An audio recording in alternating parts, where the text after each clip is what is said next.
Sebenarnya laporannya tadi pagi sebelum Jumatan saya mendampingi Ayu menuju Polda Metro Jaya untuk membuat laporan atas akun yang melakukan penghinaan terhadap Ayu dan juga anaknya selama bertahun-tahun.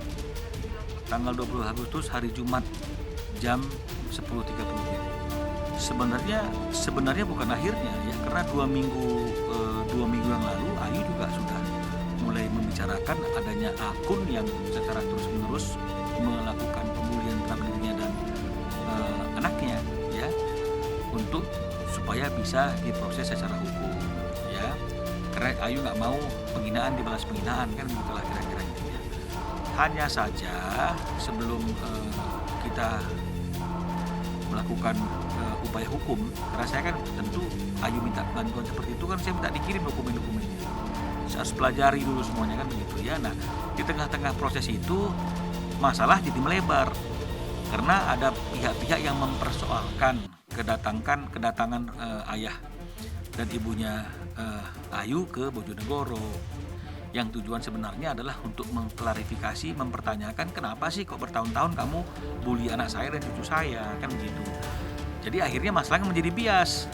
Yang tadinya Ayu sebenarnya adalah korban, seolah-olah menjadi tersangka, seolah-olah menjadi orang yang salah gitu loh. Nah, oleh karena saya bilang sama si Ayu jangan terpancing, kita jangan melebar dari konteks persoalannya, maka kita tunggu waktu yang paling tepat. Waktu yang paling tepat menurut kita adalah pada hari ini, makanya hari ini kita membuat laporan. Ya pasti serius lah ya, karena kalau misalnya nggak dia laporkan kan ini akan keterusan bertahun-tahun, dan lama-lama Bilqis akan menjadi besar, dan lama-lama Bilqis bisa tahu dari temannya atau tahu sendiri, dan itu akan jadi persoalan kan gitu kira-kira intinya. Apalagi yang diserangkan ini psikis ya, seperti yang saya katakan tadi, itu luka psikis itu nggak terlihat tapi efeknya lebih besar daripada luka fisik. Sebenarnya apapun yang namanya penghinaan terhadap siapapun itu suatu hal yang salah dan Ayu pasti nggak terima. Tapi kalau misalnya itu berkaitan dengan dirinya sendiri, mungkin dia masih bisa toleransi ya. Tapi ketika anaknya yang umur 7 tahun yang nggak tahu apa-apa dan masih natural, masih polos, itu kemudian dikomentari setiap gerak-geriknya dan dikait-kaitkan dengan hal-hal yang tidak baik, ya orang tua siapa yang akhirnya tidak kesal ya.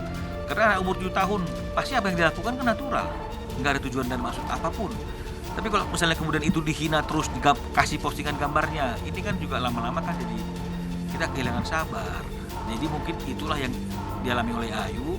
Hanya saja Ayu tidak membalasnya dengan hinaan juga, jadi menjadi perang di media sosial. Dia lebih memilih untuk membuat laporan.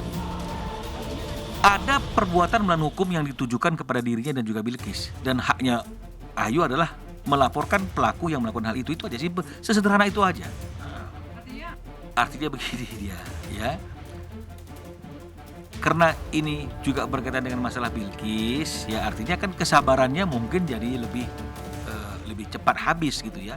Kalau itu hanya berkaitan dengan masalah Ayu sendiri, mungkin Ayu kan sudah bertahun-tahun kan sabar, tapi ketika itu menyerang anaknya ya dia juga merasa ya ini kok anakku kok dibawa-bawa, apa salah anak saya, kan mungkin seperti itu.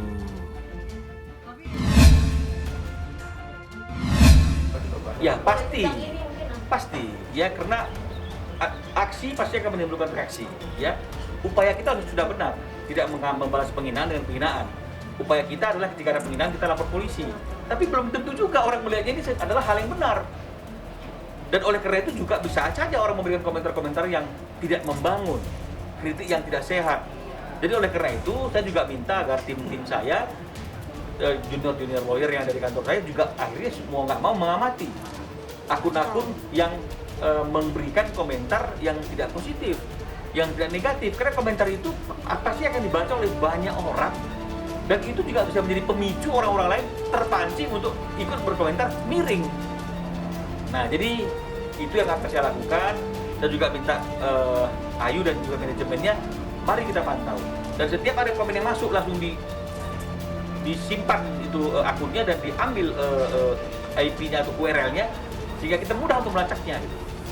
Jadi itu yang mungkin akan kami lakukan. Tujuannya bukan menakut-nakuti, tujuannya bukan untuk apa-apa, tujuannya adalah untuk melindungi kita dari perbuatan-perbuatan orang yang dengan seenaknya menghina kita.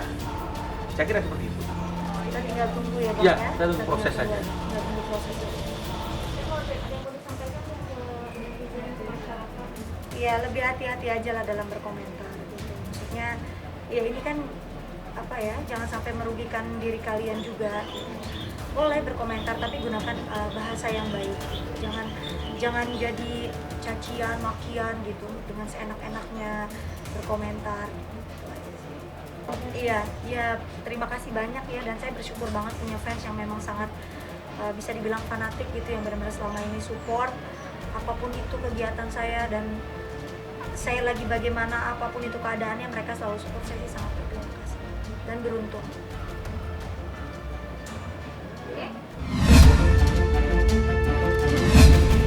Oke, jadi seperti yang sering saya sampaikan juga di beberapa kesempatan, kemajuan teknologi ya, termasuk lahirnya media sosial seperti Instagram, Facebook dan sebagainya kan, ini kan dibuatkan oleh penemunya kan untuk menjadi menambah pertemanan. Ya makanya dulu dikenal juga akun pertemanan kan begitu ya, menambah networking. Harusnya digunakan secara bijak dan benar, bukan justru kita menggunakannya dengan cara yang salah. Kita jadikan itu ajang untuk menghina orang lain, ajang untuk melecehkan orang lain ya, tanpa kita sadar bahwa ketika kita melakukan hal itu, kita sudah dekat dengan hukum ya, karena Indonesia mengatur dengan tegas hal-hal yang terkait dengan masalah pelanggaran hukum yang menggunakan media sosial. Kita kadang-kadang lupa karena itu hanya antara kita, jari kita dengan mungkin handphone kita. Kita pikir ini ranah private. Ada komentar kita baca, terpancing untuk ikut mengomentari juga, terpancing untuk mendukung. Kita pikir ini seperti grup-grup arisan kan gitu ya, tanpa kita sadari itu bahkan dibaca oleh siapapun ya, oleh banyak pihak. Dan kalau kita bicara masalah konteks hukum mengenai masalah pencemaran nama baik, itu sifatnya subjektivitas. Kita nggak bisa bilang gitu aja kok tersinggung sih, nggak bisa, karena pendapat ahli hukum itu mengatakan bahwa bicara konteks pencemaran nama baik itu tidak bisa unsur objektivitas. Apakah masyarakat menganggap ini sebagai suatu hinaan? Tidak seperti itu. Unsurnya subjektivitas. Apakah orang yang dikenai ucapan itu, orang yang dihina oleh perbuatan perkataan itu tersinggung apa tidak? Jika orang tersebut tersinggung dan terhina, maka masuklah unsur penghinaannya. Makanya saya katakan unsur subjektivitas. Jadi oleh karena itu, mari ya, ini untuk himbauan yang kesekian kalinya ya, untuk tidak menggunakan media sosial dengan cara-cara yang salah. Gunakan dengan cara-cara yang bijak. Biar akun kita akhirnya dilirik oleh produsen-produsen, akhirnya meminta kita untuk mempromosikan barangnya, kan bagus kan, dapat penghasilan. Daripada akun kita rame banyak followernya tapi semuanya isinya adalah menghina orang lain, menghujat orang lain, nggak ada pendapatan apa-apa, yang ada malah dilaporin. Jadi saya kira seperti itulah yang ingin kami sampaikan. Terima kasih. Terima kasih banyak semuanya. Doakan semoga semuanya berjalan dengan lancar. Amin.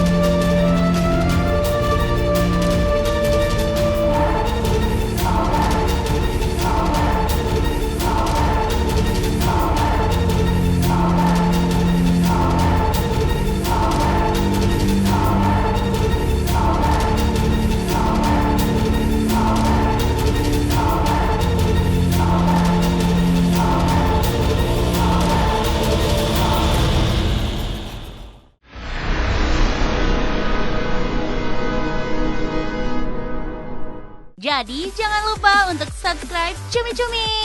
Ditekan ya tombol lonceng merahnya.